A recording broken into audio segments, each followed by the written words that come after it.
అరుణాచలం ఎందుకు ముక్తి క్షేత్రం? కార్తీక మహాదీపం యొక్క రహస్యం ఏమిటి? నమస్కారం. మొదటి భాగంలో పరమశివుడు అనంతమైన అగ్నిజ్యోతిగా ప్రత్యక్షమై అరుణాచలగిరిగా ఎలా వెలిశారో తెలుసుకున్నాం. రెండో భాగంలో గిరి ప్రదక్షిణ మహిమ, అష్టలింగాల విశేషాలను చూసాం. ఇప్పుడు అరుణాచలం పేరు వినగానే అందరికీ గుర్తొచ్చే ఒక మహా ఉత్సవం గురించి తెలుసుకుందాం. అది కార్తీక మహాదీపం. సంవత్సరంలో ఒకరోజు అరుణాచలం మొత్తం భక్తి సముద్రంగా మారిపోతుంది. వీధులన్నీ శివనామంతో మారుమోగుతాయి. దేశ విదేశాల నుంచి లక్షలాది మంది భక్తులు ఒకే దృశ్యం కోసం ఎదురు చూస్తూ ఉంటారు. అది కొండ శిఖరంపై వెలిగే మహాదీపం. ఆ దీపం ఎందుకు వెలిగిస్తారు? మన పురాణాల ప్రకారం బ్రహ్మ విష్ణువులకు దర్శనమిచ్చిన ఆ అనంత జ్యోతికి గుర్తుగా ప్రతి సంవత్సరం కార్తీక మాసంలో ఈ మహాదీపాన్ని వెలిగిస్తారు. అది కేవలం ఒక దీపం కాదు, పరమశివుని అనంతానికి ప్రతీక, అజ్ఞానాన్ని తొలగించే జ్ఞానజ్యోతి. ఆ మహాదీపాన్ని చిన్న ప్రమిదిలో వెలిగించరు, భారీ లోహపాత్రలో నెయ్యి సంప్రదాయ ఒత్తులతో సిద్ధం చేస్తారు. నిర్దిష్ట సమయంలో కొండ శిఖరంపై ఆ జ్యోతి వెలుగుతుంది.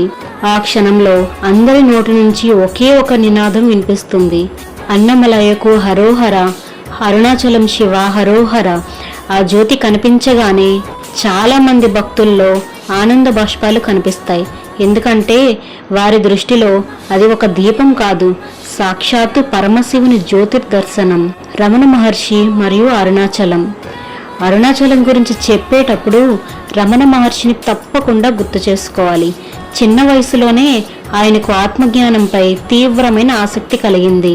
ఒకరోజు అరుణాచలం అనే పేరు వినగానే ఆయన హృదయంలో వర్ణించలేని ఆకర్షణ కలిగింది. ఇంటిని విడిచి నేరుగా అరుణాచలానికి చేరుకున్నారు.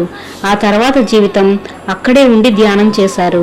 ఆయన ఒకే మాట చెప్పేవారు: అరుణాచలం కేవలం ఒక కొండ కాదు, అది సాక్షాత్తు పరమేశ్వరుడే అని, పరమశివుడే అని.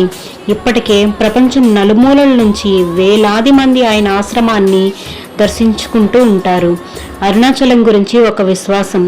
పెద్దలు తరచూ ఒక మాట చెబుతారు: కాశీలో జన్మిస్తే ముక్తి, చిదంబరం దర్శిస్తే ముక్తి, కానీ అరుణాచలాన్ని తలచినా ముక్తే. ఈ మాటల ద్వారా తెలుస్తుంది భక్తుల విశ్వాసం ఎలాంటి స్థాయిలో ఉందో. దీని భావం ఏమిటంటే, భక్తితో శివనామ స్మరణ చేసిన ప్రతి హృదయంలో అరుణాచలం వెలుగుతుందని. చివరిగా ఒక్కసారి ఆలోచించండి. బ్రహ్మదేవుడికి అంతం కనిపించలేదు, మహావిష్ణువుకి ఆది కనిపించలేదు. అలాంటి అనంతమైన శివుడు మనలాంటి సాధారణ భక్తులు దర్శించుకునేందుకు కొండ రూపంలో నిలిచాడు.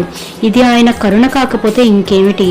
అందుకే అరుణాచలం వెళ్ళేటప్పుడు కోరికల జాబితా తీసుకోకుండా ఒక్కసారి ఆ అరుణాచలాన్ని ప్రశాంతంగా చూసినా, ఒక్కసారి మనస్ఫూర్తిగా ఓం నమ శివాయ అని జపించినా అప్పుడు మనకు అర్థమవుతుంది ఎందుకు కోట్లాది మంది భక్తులు అరుణాచలాన్ని జీవితంలో ఒక్కసారైనా దర్శించాలనుకుంటున్నారో అర్థమవుతుంది.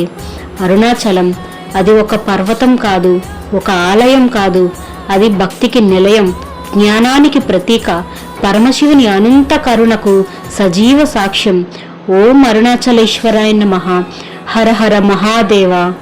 ఈ 3 భాగాల సిరీస్ మీకు నచ్చి ఉంటే తప్పకుండా లైక్ చేయండి, షేర్ చేయండి, మీ కుటుంబ సభ్యులు, స్నేహితులతో పంచుకోండి. ఇలాంటి మరిన్ని సనాతన ధర్మ విశేషాల కోసం ఈ ఛానల్ను సబ్స్క్రైబ్ చేయటం మర్చిపోవద్దు. ధన్యవాదాలు. నమస్కారం.